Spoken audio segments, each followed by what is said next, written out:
ഒരു കുട്ടിക്ക് തിരിച്ചറിവ് എന്നുണ്ടാവുന്ന വയസ്സ് 5 വയസ്സാണ്. ആ 5 വയസ്സാകുമ്പോൾ അവരുടെ രക്ഷിതാക്കൾ സ്കൂളിലേക്ക് പറഞ്ഞയക്കും. അവിടെ ചെല്ലുമ്പോൾ കൂടെ ഇരിക്കുന്ന കുട്ടികൾക്ക് മനോഹരമായ പെൻസിലുകളും പുസ്തകങ്ങളും ബാഗുകളും കാണുമ്പോൾ ഉള്ളിൻ്റെ ഉള്ളിലൊരു തേങ്ങലാണ്. എൻ്റെ അച്ഛനും അമ്മയും എനിക്കതുപോലത്തെ വാങ്ങി തന്നില്ലല്ലോ എന്ന്. വീട്ടിൽ വന്ന് പറഞ്ഞ് കുറേ കരയും, കുറേ പറഞ്ഞു നോക്കും. പക്ഷെ എന്താ ചെയ്യുക, അവർക്ക് അതിനോടുള്ള താല്പര്യവും എങ്ങനെ പഠിപ്പിക്കണം, എങ്ങനെ പറഞ്ഞയക്കണം എന്നുള്ളൊരു ബുദ്ധിയും ബോധമൊന്നും അന്നത്തെ കാലത്ത് അവർക്കില്ല.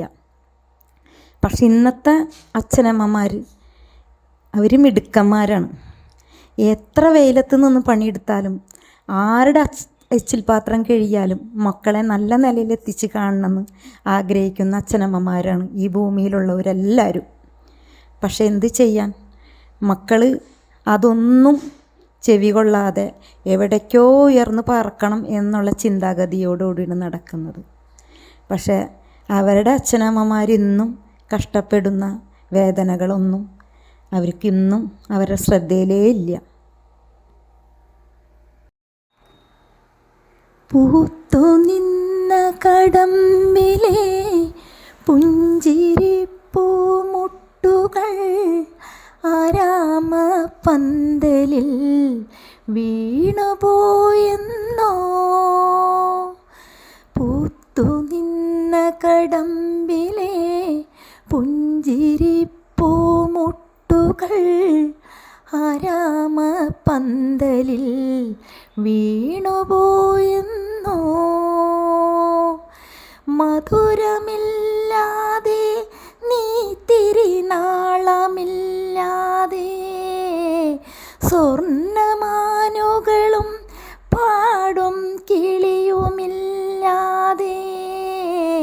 നീ ഇന്നേകനായി വന്നു നീ എൻ്റെ മുന്നിൽ. പനിനീർമണം തൂകുമീ തിങ്കളേ. തൂമഞ്ഞിൻ നെഞ്ചിലൊതുങ്ങി മുന്നാഴി കനവ്, തേനൂറും സാന്ത്വനമാകി ആലോലം കാറ്റ്, സന്ധ്യാരാഗവും തീരവും വേർപിരിയും വേളയിൽ എന്തിനെന്നും വന്നു നീ പൂന്തിങ്കളേ. തൂമഞ്ഞിൻ നെഞ്ചിലൊതുങ്ങി മുന്നാഴി കനവ്.